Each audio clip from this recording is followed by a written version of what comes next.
Good morning, dear students. Today we will discuss our next chapter, electronic spreadsheet, that is MS Excel. MS Excel is part of MS Office. Now let's discuss MS Excel. MS Excel is a commercial spreadsheet application which is used to store, organize, and manipulate the different data. It is also used in different formulas and functions. It allows the organization, tabulation, and search of large amount of data. Data can be easily filtered and sorted in MS Excel. Excel is also used to create large form of databases. It is used in different inventory managements, creating the forms, consolidating results. Now let's discuss the practical part of MS Excel. To open the blank worksheet, click on the start icon, MS Excel, and then click on the blank worksheet. A new worksheet will be open where we can start our work. After clicking on the a new blank worksheet will be open. This is the interface of the new Excel worksheet. Now there are different tabs at top of the screen like Home tab, Insert, Page Layout, and so on. And all these tabs have further options available to work on Excel sheet. Now just see carefully the interface of Excel sheet. Alphabet at the top of the page are columns.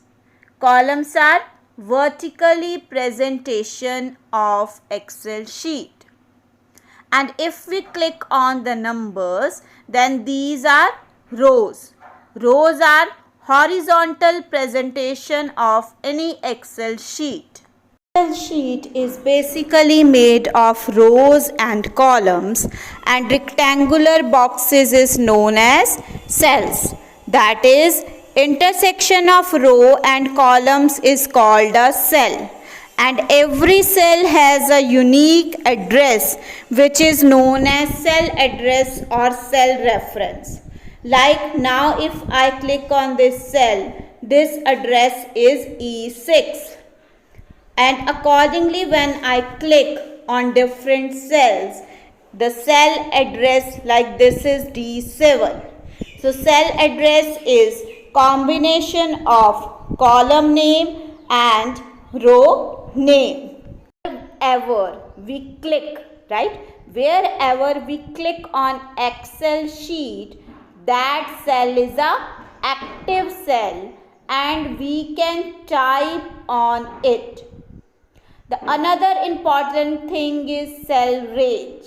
Suppose that I have selected some particular areas with some cells, then this entire area is a cell range because many cells are connected together. Cell range and cell reference plays very important role in different formulas and functions that we will discuss later.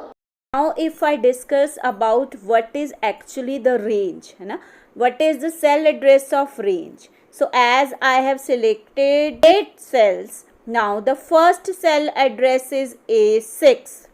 The first cell that I selected within the range, the first cell is A6 and last cell is D7.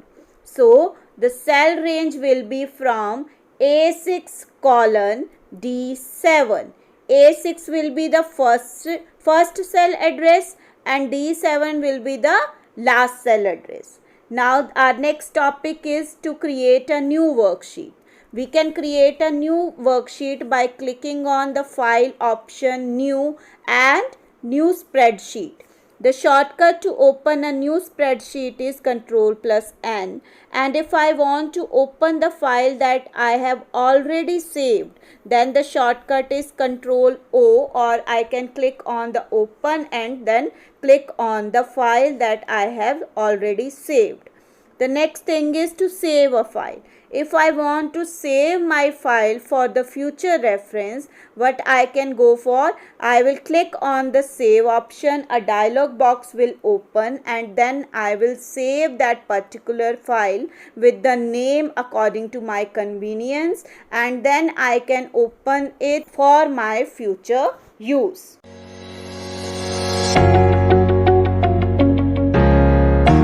You have several options when you want to enter data manually in Excel. You can enter data in one cell or in several cells and at same time. The data you enter can be a text, a date, a time or a number. So let's say if you want to enter data, you can just click on any of the cells here and start typing a number, a text, a date or a time. Now, the cell in which you are going to enter the data is called the active cell.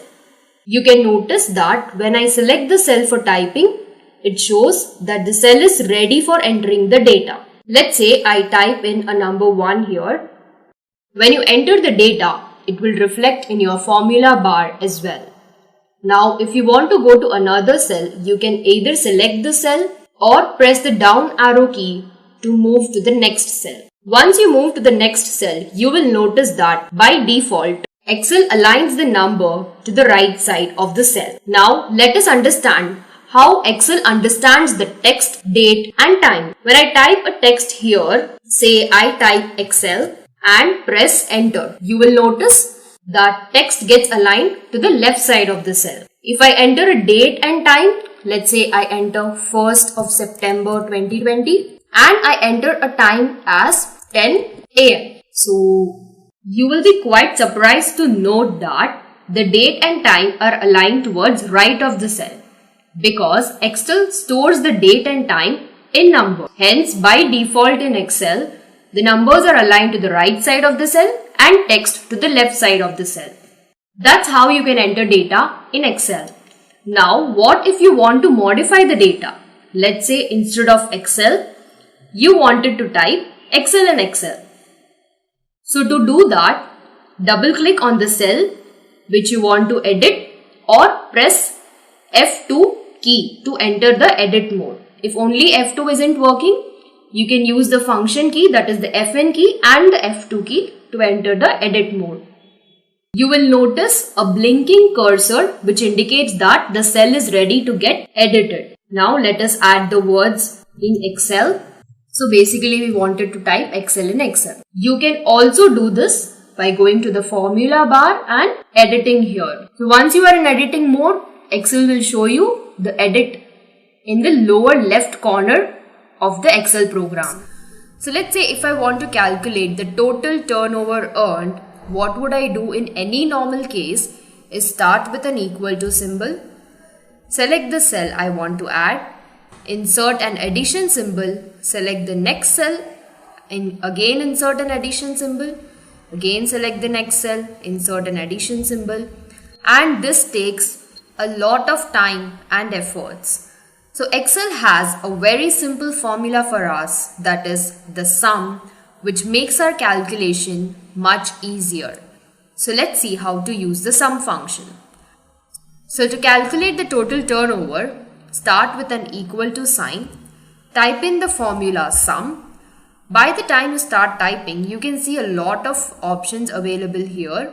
So to pick the first one, that is the sum, you can either double click to select it or hit the tab key to select the function. It has various arguments like the number 1, number 2 and so on. So if you want, you can manually enter the numbers here, or you can just select the range as a whole. So how to select? Left click and drag it to where you want to select, close the parentheses, press enter, and that would return you the total revenue or the total turnover earned by the company. Start with the real basic mathematical operators, the subtraction, the order of multiplication, Excel follows when we have multiple so I have mathematical written few operators. numbers here for which we are going to calculate using each of these operators. So first, let us see if you want to calculate or if you want to add these two numbers In general, what you would do is start with an equal to symbol, because in Excel, when you enter the equal to symbol, Excel understands that you are going to perform a calculation. So always start your formula with an equal to symbol. So once you enter the equal to symbol, you would enter the number you want to add, insert an addition symbol, and enter the next number you want to add, that is 6 plus 5, and then press enter. So that would give you the answer. But this is a bit time consuming. So to save time, what we can do is start with an equal to symbol, select the cell that you want to add, insert an addition symbol, and select the next cell that you want to add, and press enter. And that makes your calculation super fast and super easy. Now, even if you change a number here, that is in the source cell, let's say I change it to 7 and press enter, you can see the formula automatically captures the revised number and gives the answer according to it. So this is a wonderful feature. Next, let us see how to do the subtraction. So I start with an equal to symbol, select the number, insert an subtraction symbol, and select the next number that I want to subtract. Press enter. So you can see Excel has calculated the subtraction. Next we have the multiplication. So how would you multiply? Start with an equal to symbol, select the first number, insert an asterisk symbol. This is the symbol which Excel uses for multiplication.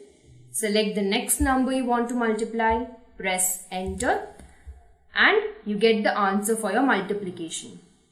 Next, if you want to do a division, again start with an equal to symbol, select the number, insert an forward slash. The forward slash is used by Excel for calculating the division or for performing the division. Select the next number and press enter. That would divide the numbers you have selected. Now the calculation was very easy when you had only one mathematical operator. But what if you have to perform all of these together? How would you do that? So let's see. Here is a simple exercise for you. I have written 5 plus 5 divided by 2. So how would Excel perform this calculation? If we do it in a normal method, what answer would we get? I would like you all to try out this. Just pause the video and give it a try. I hope you would have tried this, and if you got the answer 5, then let me tell you guys, the answer is wrong. Now let's see if I insert the same thing in Excel, what Excel returns me.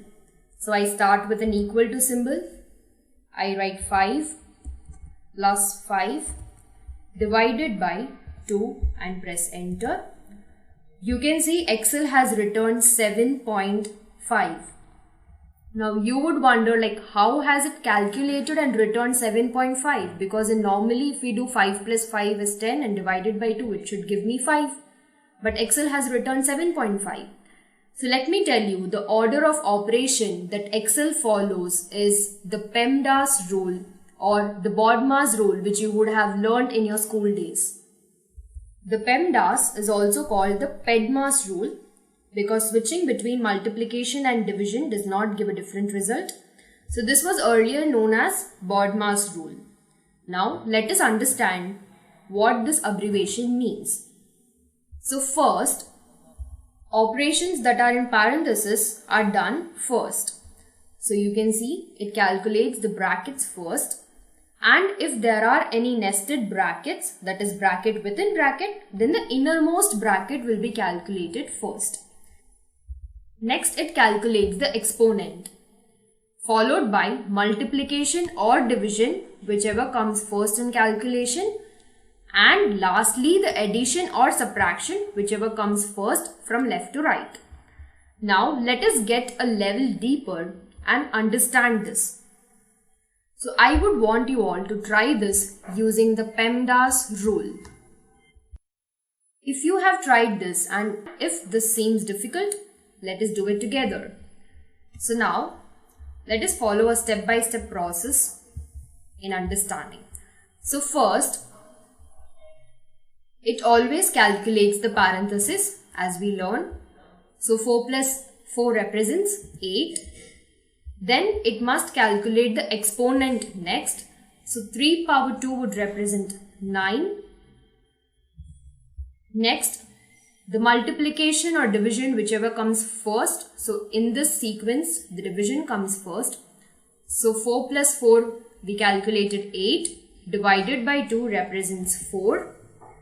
And lastly, the multiplication, that is 4 plus 4 divided by 2, which is 4. So let me write an equal to 4. Insert an asterisk symbol. And lastly, 3 exponent 2, which is 9. And I press enter and we get our answer as 36. So this is the order of operation that Excel follows. Now, here if you insert an equal to, let me insert an equal to before this. So when I insert an equal to here before the operators and press enter, you will see it also returns me a 36. So always remember, operations in brackets are done first, then exponentiation, then multiplication or division, and addition or subtraction, whichever comes first from left to right. So this is about the basic mathematical operators and the order of operation that Excel follows. Okay, dear students, we have discussed 2 sessions of Microsoft Excel. If you have any doubt in any topic of these 2 sessions, you can message me and ask me. Okay, have a great day.